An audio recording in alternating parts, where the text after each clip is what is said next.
Kia ora, everybody. Kia ora, kia ora. I hope this is coming through. I think it is. Kia ora, everybody. Welcome to the brave new world of level 2 lockdown, and welcome to this week's edition of the SBN Shout Out.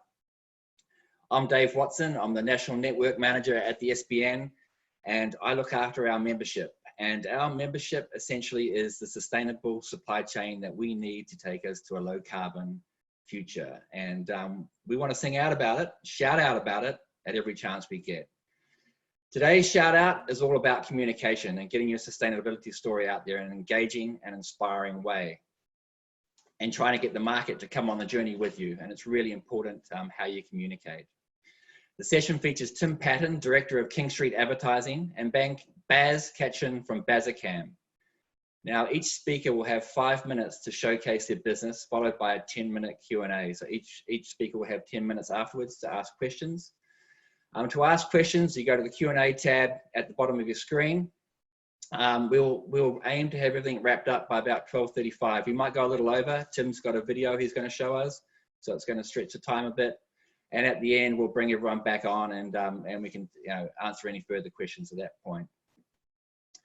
So without any further ado, our first speaker, Tim Paton, believes the biggest impact KingSt can have in encouraging sustainability within New Zealand is building companies' sustainability practices into their brand communications and telling these stories in the most engaging and inspiring way, thus influencing others to adopt more sustainability in their business. And that's what we need to happen. So over to you, Tim. Thanks, Dave. I just organised my screen share. Hopefully this should work. Is that all looking good? Okay.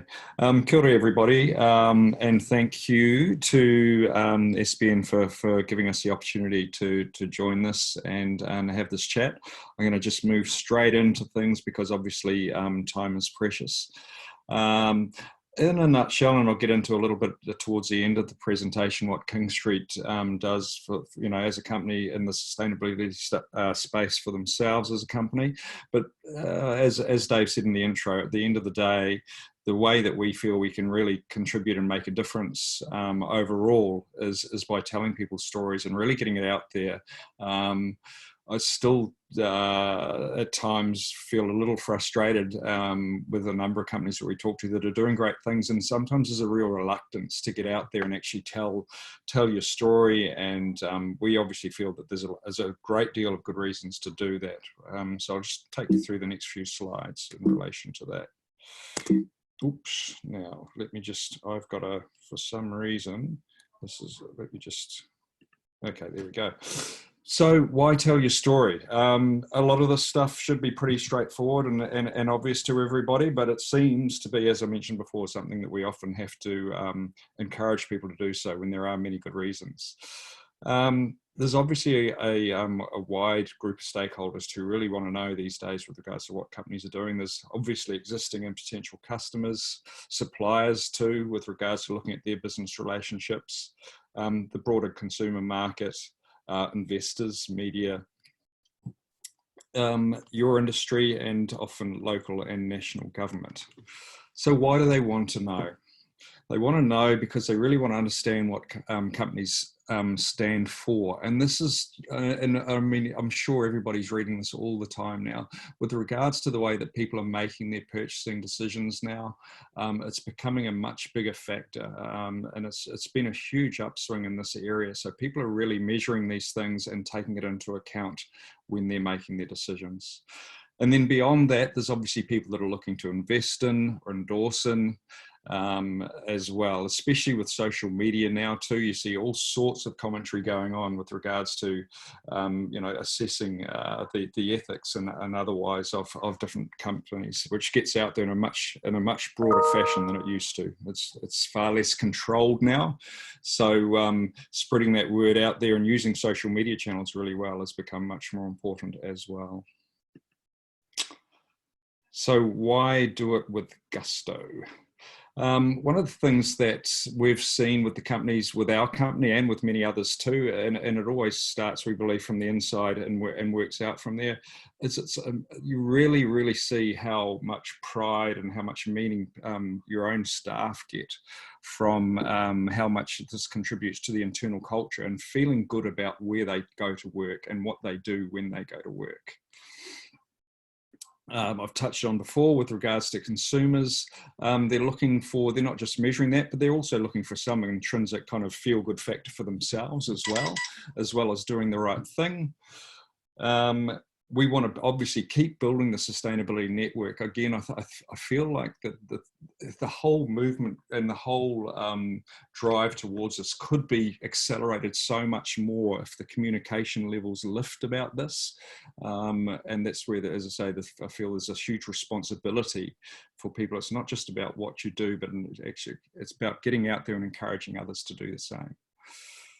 And the other part that, and again, another one of those kind of almost little bugbears is that, and I think back to a few years ago when we really started doing a lot of this kind of communication work, that so many, back in the day, people thought it was all about what you do for the environment, but there's so many good stories to tell, and the example I'm about to go into with Trevelyan shows that it makes good business sense as well, and a lot of places have made many cost savings and so on and so forth, but also that, and some people often forget, there's an economic pillar to sustainability as well, and we shouldn't be ashamed of that being a part of it, but also remembering to tell that story and to some degree in that sense get it taken, I guess, shift the positioning of how sustainability is viewed by some people and get them to appreciate that it's all about sustainability on an economic as well as a looking after people and as well as looking after the environment, that obviously for companies to be able to do this, it's got to be sustainable as well. So a wee case study just to demonstrate that. Trevelyan's is a fantastic company here in the Bay of Plenty, based in Te Puke.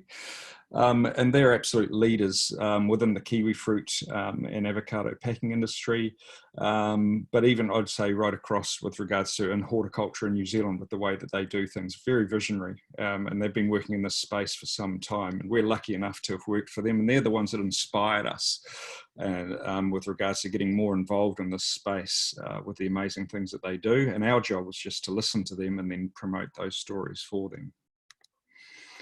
One of the things that we do for them, and will be familiar to most people, is GRI reports. So this takes the place of, if you like, annual reports. And obviously this is a globally recognised report. We've been doing this for them now. We've done, last year was the 5th one. And we're lucky enough in the first year, so because of the great content that they gave us, it made it through to the SBN finals that year with regards to reporting, and it was pretty cool because it really, at the end of the day, a small horticultural company based in the Bay, and it's up against many big multinationals. So that's a great report, great way of packaging what they do, showing that, and really as their lead document as a company has helped them with regards to retaining and growing their business as well. When they promote their brand and we do campaigns for them, you can see here from the examples, hopefully, that they really make sure that they continuously promote sustainability as a part of their brand, and they realize that not only are they passionate about it, and they completely buy into the importance of promoting it as well. They get that, they understand that, and a big part of their campaign is always showing different ways of how they're sustainable, and there's a couple of examples there from their print advertising through to their billboards and the likes as well. We're the only ones doing it in this space within their market down here, and it's definitely a very well recognised point of difference for them that works really well for them on a business level as well as many others. Public relations is always a great way too of getting out more detailed stories, and there's a couple of examples there. So from getting things in the local newspaper through to the regional newspaper, Bay of Plenty Times, a little story there about Tip It Tuesday, how they literally, every Tuesday tip out their bins and do an analysis of what could have gone elsewhere rather than straight into the bin and things like that. So some really neat stories, really easy kind of, we find in the media today, there's a real hunger and appetite for getting these kind of stories in there. So it's not a hard thing to do either with regards to getting media interest and getting press releases into the public eye. So this is the video that was mentioned before, which I'll play. Tim, yep. Excuse me. I think we might have to, we could either watch the video now and have 5 minutes for questions. So okay. This question time, or we could put it at the end. Okay. Cool. Well, shall I'll wait and see how the questions go and see if there's time, yeah? Yeah. Cool. Okay, cool. I'll just flick right past that. Okie dokie. And then just really briefly, obviously we need to walk the talk as well. So we have our own sustainability practices in place. I won't go through all of these, but with regards to and it's one of those things too, where we felt kind of almost a little bit inadequate of, well, what can we do within our business? But in actual fact, in working with Glenn, a local SBN rep, and we've managed to find plenty of things that we can do across who we purchase through, what we do with our energy, our transportation, our waste, and also looking after our people and the workplace that we create as well. How's that for time? That is perfect. Thank you. Thanks very much, Tim. Question from me straight off is, obviously it's really important that you walk the talk yourselves, that you model sustainability if you're wanting to attract that kind of clientele. Do clients inquire about what you're doing? Not so much. In actual fact, what we find and what we really do is we see many opportunities, because again, there's so many different ways of coming into clients and recognizing what they're doing and helping them appreciate that they're doing something positive that still comes into the broader bracket of sustainability. So what we find is more so we're encouraging clients to become more involved, where we often are asking them to, or suggesting to them to become members with yourselves, but just letting them know what, as I say, what they can do, and hopefully kind of spreading and broadening their outlook with regards to sustainability and getting more involved. So yeah, we don't find that we get asked a lot about it, but we're certainly not shy to raise it ourselves.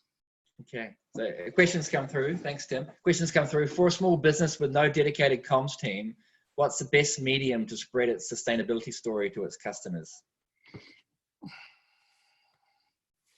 I would say it's probably their website and social media would be the easiest way to do that, depending on, again, what business you're in and what your client base is made up of. But mostly that would be, I would say, the best starting point with regards to that. Cool. I actually find that a lot of businesses I work with are sitting on really great sustainability stories, but they haven't even uncovered them and put them out there. Do you find that? Yeah, it's probably again, well, I wouldn't call it a frustration, but what we do say to people is we come and talk to you about your business because you'll be surprised what actually is newsworthy and what is a great story. For so many businesses, it's, I guess the reply is, well, that's just what we do. And it's like, well, hey, in actual fact, that's something you need to tell people about, you need to use to inspire others.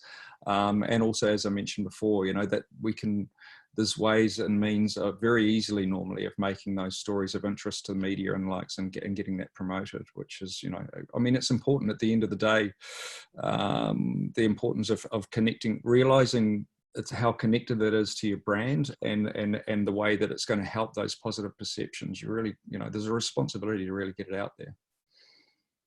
Cool. So questions come through. What advice have you got to pitch your story to media? Basically, there's got to be a good hook, what we call a hook in the story, I guess.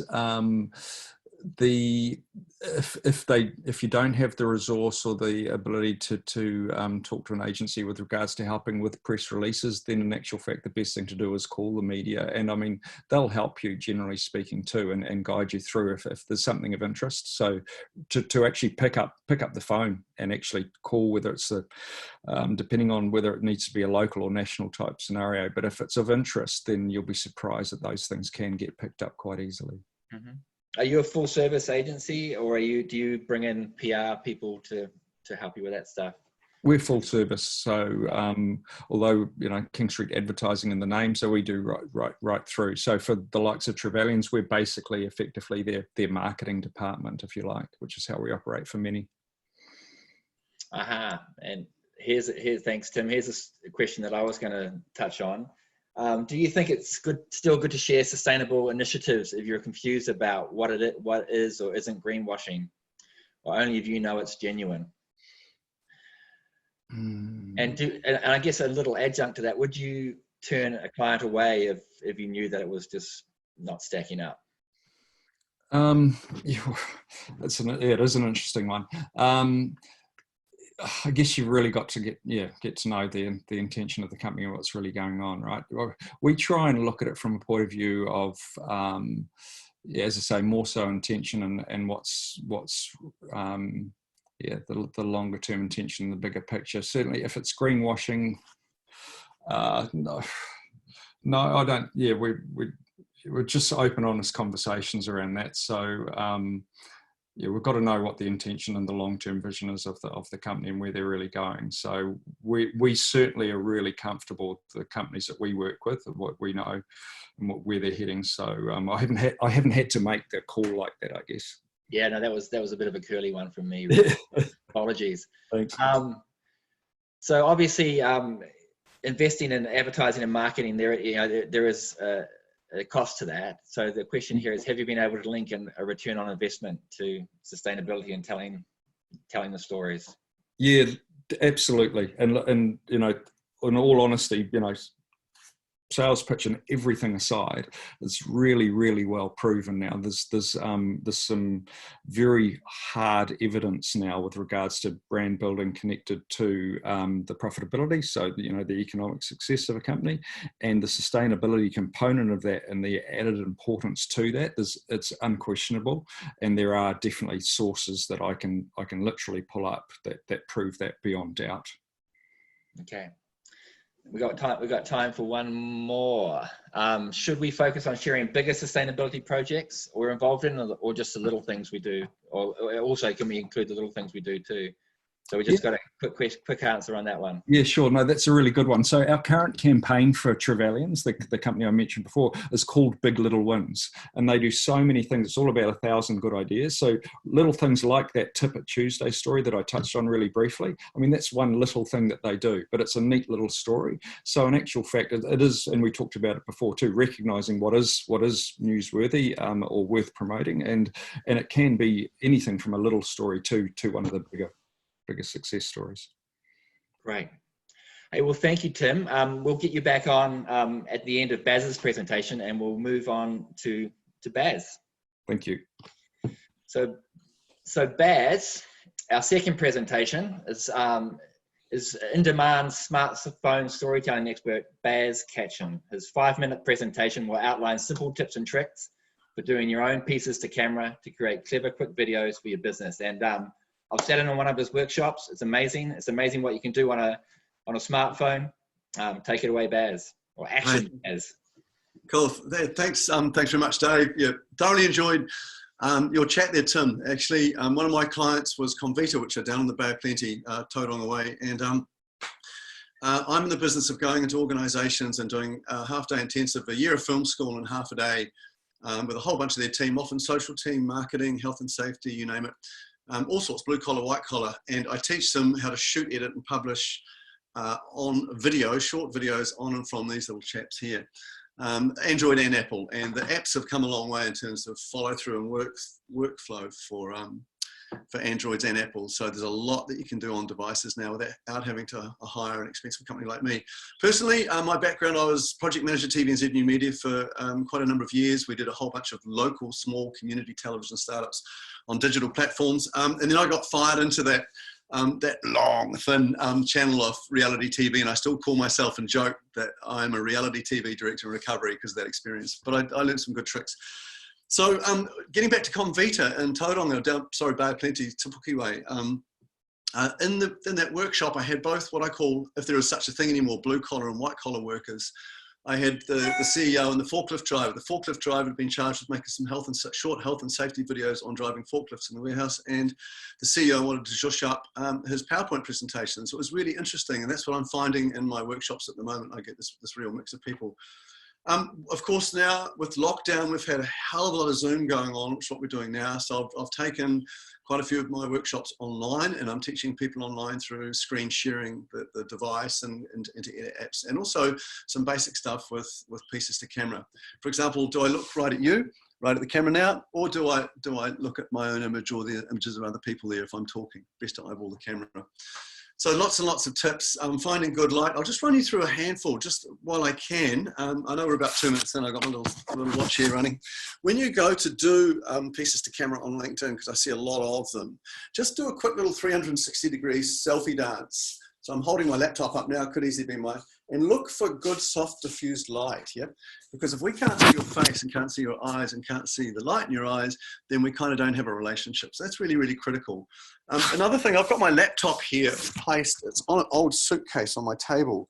Just be aware that if you're looking at somebody like this, it's kind of frightening, you know, because I'm looking down at you, and that's the kind of thing we do in horror movies. We shoot like that. So wherever possible, elevate your laptop or your phone and pop the thing up high. You know, so you're holding your phone up high, you know, not high, but just high enough so so the viewer is just looking down into your world a bit. Same goes whether you're doing selfie cam. Same goes for when you're interviewing people. If you're interviewing people, make sure you find the spot where you've got nice, soft, diffused light in their eyes. And interview them this close, head and shoulders. If I listen to the audio quality of me talking to you this close, and then listen to the audio quality of me talking to you back here, it's absolute rubbish, isn't it? So if you want to get decent audio, and I can tell you professional videos professional video full stop is more about sound than it is about picture, and people just don't get that. So in my workshops, I really hammer that kind of getting good audio, and you'll get it using either being head and shoulders close when you do an interview, and getting out of the wind and getting away from noisy things like bands or road workers or whatever. The other option, and this is not a Tupperware party, and I'm not trying to sell you stuff, these little weeny little lapel mics or clip-on mics. These come in different forms. These ones are about $300. They're fantastic. And in my workshops, online and in the flesh, that we come to your workplaces around the country, I'm always advising on third-party gear. What's worth buying in terms of edit apps if you have to pay for it? What's worth buying in terms of stabilization stuff? Should you buy a clamp like this to put your phone in? Or should you go with a selfie stick with a holder like that, with a shoe on the top that you can pop a mic or a light or whatever on? There's so much third-party gear out there. So one of the things we do is consult with all our clients and help them kit up if that's what they want to do. A lot of people don't have any money for anything. I just worked with Stuff journalist, stuff.co.nz, one of my biggest clients, and we worked, they were up until last year. Now they're kind of doing it themselves, and of course being a journalist now, it's a hard life. So they just had their phones, so I was teaching them how to make 30 to 90 second fully visualized, interview driven, with voiceover, the whole lot thrown in, and do those edits on their phone. Shoot on your phone, edit on the phone, publish from your phone. It's really interesting. One of the questions that came up before with you, Tim, was how do I make it easy for media how do I make my story attractive for mainstream media to pick up on it? And a lot of the time is, well, most of the journos I've worked with, and I've worked with heaps, they're underpaid, they're overworked, and they're worried about their job security. So if you can make it really easy for them, if you can almost construct the story, whether that's in print, whether that's making your own short little video clip, and then get it to them, load it onto Vimeo or YouTube or Google Drive or whatever, and then get them that video, even if it's a bit rough, they can see and smell the tendrils of that story, and then they might pick up on it themselves. I know that I can get stuff on TVNZ. Half the time I just make it myself, or help my clients make it. So yeah, what started off for me when I first left TVNZ as a business to make videos for YouTube for corporate clients. I do a lot of stuff in the health sector with the health boards around the country, and has really morphed into, I don't make many videos anymore, but I spend a lot of time teaching people how to make the best use of just what they've got on their phones, shooting on the phones, editing on the phones, publishing on the phones. Hey Dave, I realise that I'm kind of at the 5 to 6 minute mark now, and I haven't even started to screen share this with apps and what have you. So do you want to call it there and open it to questions, and I can probably do a bit of screen sharing if I need to. How long will the screen sharing take, Baz? Oh, and I was just going to show a few techniques, just in terms of apps, and also a few apps that I found useful. Is it worthwhile? Should I go for it? I think it puts them in context. So go for it. Okay, cool. Okay, just give me a quick sec here, guys. I'll quickly get my device online, and there we go. We're all set to go. Yep, you should be seeing something here. Cool. Cool. Okay, so one of the first tricks, and if you can see can you still see my small window, Dave? You can, eh? Yeah, cool, I can. Okay, one of the first tricks if you are going to do a selfie piece to camera, okay, is rather than use the selfie camera there, which is a poorer quality, wherever possible, sorry, it's flipping around, pretty visual, wherever possible, use the camera on the back, which means you need to turn the thing around and do your piece to camera that away. Cool. You'll get much better picture quality, and do 2 or 3 takes just to work out where you've got it.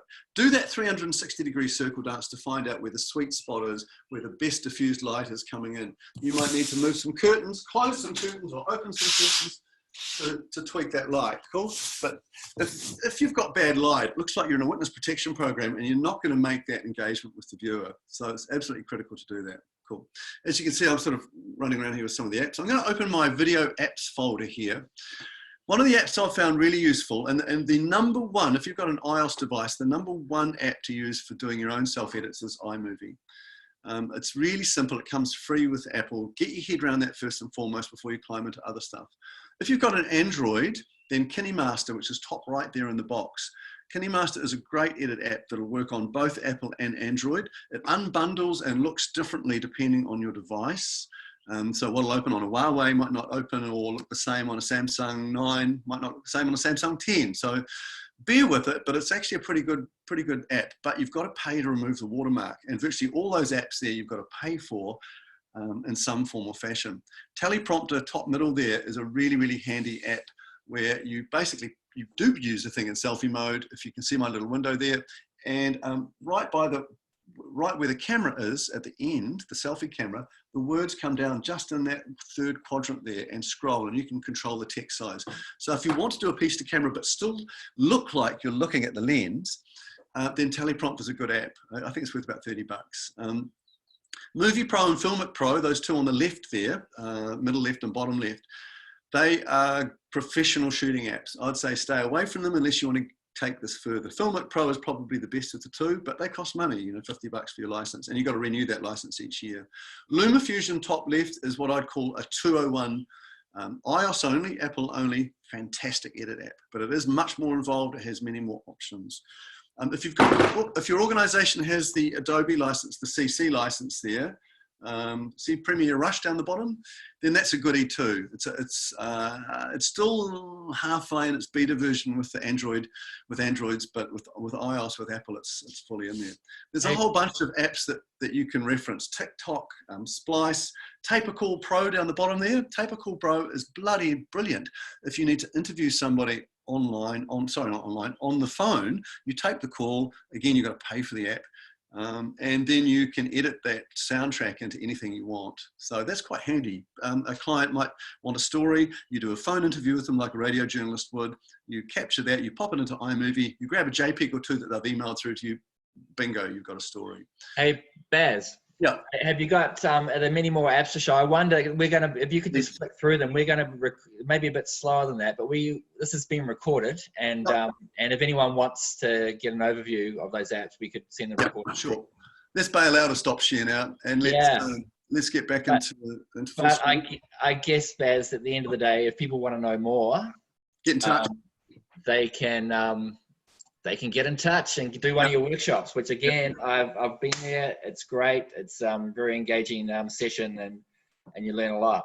Yeah. How to do all this sort of stuff, use the dynamic of the lens, all that sort of stuff, Yeah, well, I'm now trying very hard to look at my camera, Baz, without, so that was a bit of gold straight away. Yeah, and that's pretty you're totally speaking out there, Baz. Exactly. Yeah, well, stick the thing up high, spin it around, take people on a bit of a ride. Nothing's more boring than just sitting in front of a dodgy LinkedIn clip where someone's got the phone down low and you're looking up their nostrils. It's not a good look, So just be aware of what the viewer's seeing.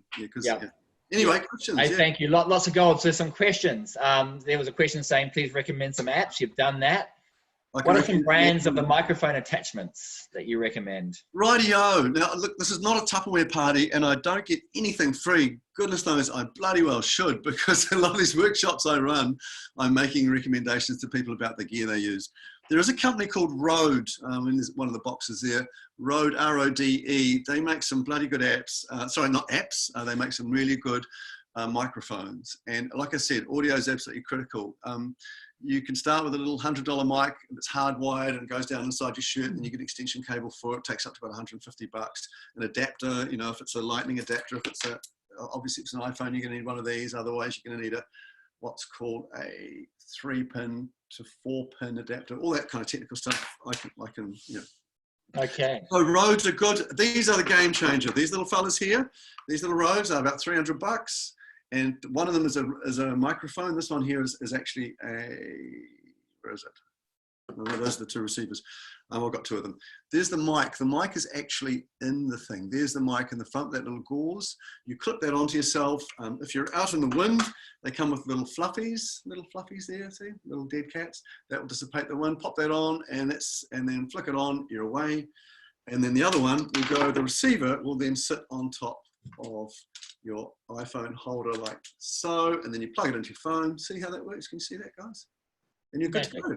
So there's a whole bunch of different clamps that go with that that you can buy. And as part of our workshops, we consult a lot on third-party gear. I buy a lot of rubbish on Amazon and from a company called Rubber Monkey in New Zealand. And I try it all out, and then I make recommendations on the best gear. Are you a believer in paying for decent apps, Baz, or are the free ones? I tell you what, I'm not happy about, because part of my business case, less and less now, is producing videos for people, and I work with a bunch of associates here. So Adobe Premiere is an edit app I've had for a long time, and I keep paying them $1,000 a year or whatever for the license, and I resent that, because I think that's way too much. If you find, what tends to happen is that the guys that charge for apps will offer you it for 7-day free trial, or it'll have a watermark in it, yeah? And you give it a whirl and you work out, am I going to use this? For example, KineMaster Pro charge something like $100 New Zealand per annum for their license per year. You've got to renew that, but they'll offer you an $8 or $10 package for just a month. So you might just want to go hard on editing videos for a month to get rid of their brand, KineMaster Pro, made by KineMaster, that comes up the corner. So yes, I am a believer in paying for decent apps rather than just using shitty ones that are full of glitchy stuff and don't have functionality. Cool. Just a couple more questions. iPhone or Android? That's quickly. Oh, okay, right. I got both here. Here's a Samsung, great tool. It's actually a Note 8. Crap in low light, but good in good light. Yeah, and it'll run at KineMaster fine. So that's a good one. I've got a great old iPhone 8 here, which I really like. I can't really answer that question. I actually have a whole stack of iPhone 6s. Remember these old things? They actually have a button on them. Look at that, amazing. Yeah, the iPhone 6, you'll get a good one secondhand for $250 on Trevelyan. There's an entire TV production studio on a device. So I tend to use Apple, but I have no love for them because I think they fleece us. But I also buy Androids, and I use Androids because my workshops are both. So I have to be fluent in both. I cannot give you an answer in that. If you love Apple and always work with Apple, great. If you love Android, always work with Apple, great. I can tell you one thing is that most edit app developers produce for Apple. There's a whole plethora of edit apps, really good ones for Apple, but the developers are interested in producing for Android, which is a real pain in the ass for me. KineMaster is your best one for Android. That's interesting. Just a yes/no answer. Do you find the iPhone? Oh no, actually, it's just gone away. My question's just gone away. But essentially, it was is smartphone storytelling more engaged? Do people find it more engaging than a professionally made video? I mean, does it just seem more believable? It's more believable, and I think it's a touch more honest. And like, I was doing a Zoom workshop with the Graham Dingle Foundation this morning. These are young people around New Zealand who go into, like Harold the Giraffe in the life caravans, like life skills caravans. And I was saying to them, look, it's about the energy and the authenticity. Don't, you know, technically you'll get there, because of course they're in lockdown, but they've got to deliver curriculum to schools. They're doing heaps of Zooms. They're making entire, and I've just come to the attention of TVNZ, who are giving them a 15-minute slot on the TVNZ Education digital channel. So they're going, whoa, what do we do? We're going to have to go from 0 to 100 miles in no time at all. So I think the authenticity, if you make mistakes on camera, roll with it, you know, unless it's shocking. You can always do another take afterwards, but go with it, because if you show your vulnerability, if the energy and the authenticity is there, people will roll with it. Keep them short and keep them genuine. Make sure people can see your eyes, emote. Gymnastics of the upper body, got to be, you know, you've got to have that. Make that connection and people will roll with you. Okay, if it's genuine, sincere, it looks like you're having fun with it rather than a scared possum in the headlights, you'll be sweet. Sweet as. Hey, thank you, Baz. Lots of gold there. I'm going to bring Tim back on. Thank you so much. We'll wrap it up, and I'm going to, so we'll bring Tim back on. Hey, Tim. Hey, thank you both. Lots of gold there, lots of inspiration. So just Baz, just staying with you. I know there's you've been doing events through the SBN, the workshops. Have you got anything coming up that our listeners or our viewers can engage in? Okay, well, we are doing another SBN workshop. That's in the flesh once lockdown comes off. So that's a bit different. That's another thing. In Auckland, I travel the country running these workshops. I do quite a bit of stuff with government departments in Wellington, with MB, all sorts. Canterbury District Health Board. There's a lot of, and so I'm often. So people can. I'm not now. So most of this is Zoom. So what I've just done is I've just tweaked my front page of my website with a whole bunch of Zoom offers, which are a lot cheaper than me getting around the country, which is bloody great. I once pitched to TVNZ to have a bunch of cyclist journalists with iPhone kits. This is about last year. They weren't the slightest bit interested. They might be more interested now. So in terms of like the green thing, I want to see local journalism, localism everywhere, with journalists on push bikes with iPhones filing stories on their own Facebook community pages. Low carbon journalism. So if you want to tune in with Baz, Google Baz Caitcheon. I don't have his email address on me right now, but if you Google Baz Caitcheon, you can find him. Baz Caitcheon, it'll come up, bazcaitcheon.co.nz, pretty simple web, and you can contact me there. I'm offering group Zoom sessions for organisations, plus individual enrolment Zoom sessions if you want to take part in a generic one, plus one-on-one. So yeah, fantastic. And Tim, sorry we didn't get to see the video. No worries. Another time. And how do people get in touch with you?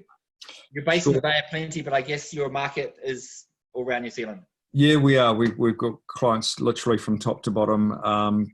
KingSt.co.nz is the website, or Tim at KingSt.co.nz. Would love to hear from anybody. We're passionate about getting, doing more in this space. Brilliant. Hey, well, thank you both. The shout out is a weekly event. Tune in next week, guys, and hear about more of our wonderful members at the SBN. So thank you, Baz. Thank you, Tim. Thank you, Zan, for running the tech in the background there. And we'll see you next week. Thank you for the opportunity, Dave. Yeah. Thanks, Dave. Appreciate it.